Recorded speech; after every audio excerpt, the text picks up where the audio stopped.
स्वागत है। आज हम कुछ अहम बिजनेस और फाइनेंशियल स्रोतों पर एक नज़र डाल रहे हैं। हमारे पास Q2 रिजल्ट्स, सरकारी नीतियां, कॉर्पोरेट खबरें, काफ़ी कुछ है।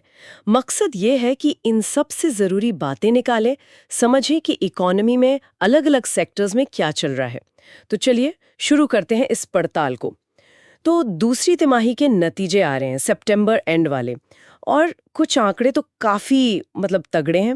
वेदांता को हिलें, उनका एल्यूमिना और एल्यूमिनियम प्रोडक्शन अब तक का हाईएस्ट है। हाँ बिल्कुल। और जिंक इंडिया का भी बेस्ट क्वार्टर रहा है। और ये सिर्फ माइनिंग तक ही नहीं है ना? नहीं बिल्कुल नहीं।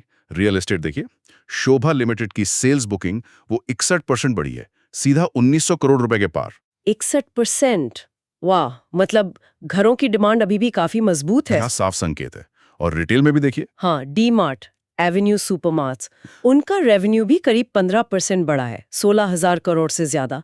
तो क्या ये सब फेस्टिव सीजन का असर है या कुछ और भी? देखिए, फेस्टिव डिमांड तो एक बड़ा फैक्टर है ही। आप मारुति सुजुकी को देखिए, वो प्रोडक्शन तेजी से बढ़ा रहे हैं मांग पूरी करने के लिए। सितंबर में 26% ग्रोथ। 26%? हाँ, और वो प्लान कर रहे हैं कि फेस्टिव रश में फैक्ट्री 7 दिन चलाएंगे।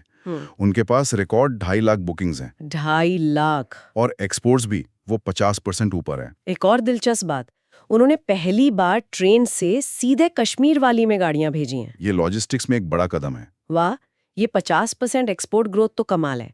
अच्छा, बैंकिंग में भी ऐसी ही पॉजिटिव खबरें हैं? हाँ बिल्कुल। HDFC bank, Kotak Mahindra, IDBI, PNB और कुछ स्मॉल फाइनेंस बैंक्स जैसे इक्विटास, उज्जीवन, सब ने डिपॉजिट और एडवांसेस लोन्स दोनों में बढ़ोतरी दिखाई है। तो ये ओवरऑल इकोनॉमी में एक्टिविटी बढ़ने का संकेत है? हाँ, काफी हद तक। पर इसमें एक पेंच भी है। क्रिसिल की एक रिपोर्ट आई है। वो कह रही है कि बैंकों का जो कासा रेशियो है, करंट अकाउंट सेविंग्स अकाउंट वाला सस्ता पैसा, वो कम हो रहा है। हाँ, और फिक्स्ड डिपॉजिट्स भी घट रहे हैं। तो इससे क्या होगा कि मीडियम टर्म में बैंकों के लिए फंड जुटाना महंगा हो सकता है और स्टेबिलिटी पर भी सवाल उठ सकते हैं। तो ग्रोथ के साथ ये एक चिंता वाली बात भी है। अच्छा, पॉलिसीज की बात करें तो सरकार वो COD, कैश ऑन डिलीवरी पर एक्स्ट्रा चार्ज वाले मामले को देख रही है ना? हाँ, ई-कॉमर्स प्लेटफॉर्म्स पर जो एक्स्ट्रा चार्ज लग रहा है, सरकार जांच कर रही है कि कहीं ये डार्क पैटर्न तो नहीं है, ग्राहकों को अंधेरे में रखकर ज्यादा पैसे लेना। समझ गया। और वो रबी फसलों की MSP बढ़ी है, उसका महंगाई पर कितना असर पड़ेगा? उम्मीद तो यही है कि उसका रिटेल महंगाई पर असर लिमिटेड ही रहेगा। वैसे GST फ्रंट पर भी कुछ ना कुछ चल रहा है। हाँ, मैंने सुना।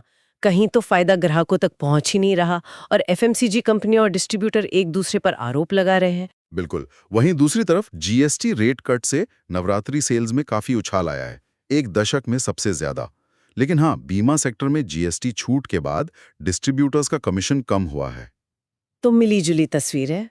अच्छा, कुछ और खबरें भी थी। फार्मा में ल्यूपिन ने अमेरिका में? हाँ, लिराग्लुटाइड इंजेक्शन टाइप 2 डायबिटीज के लिए, ये उनके लिए एक अहम लॉन्च है US मार्केट में।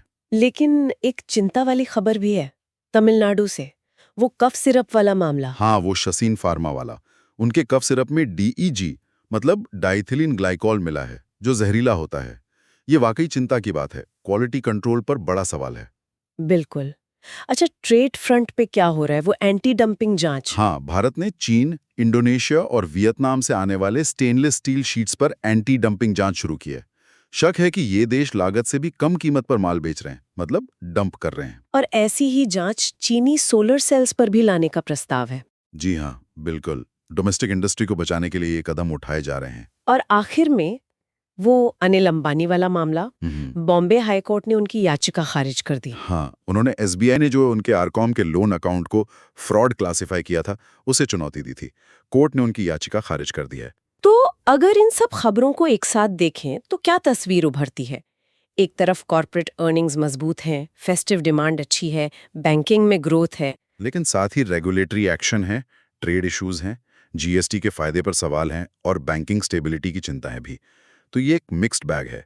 कंज्यूमर साइड मजबूत लग रहा है, पर पॉलिसी और रेगुलेटरी रिस्क पर नजर रखनी होगी। बिल्कुल।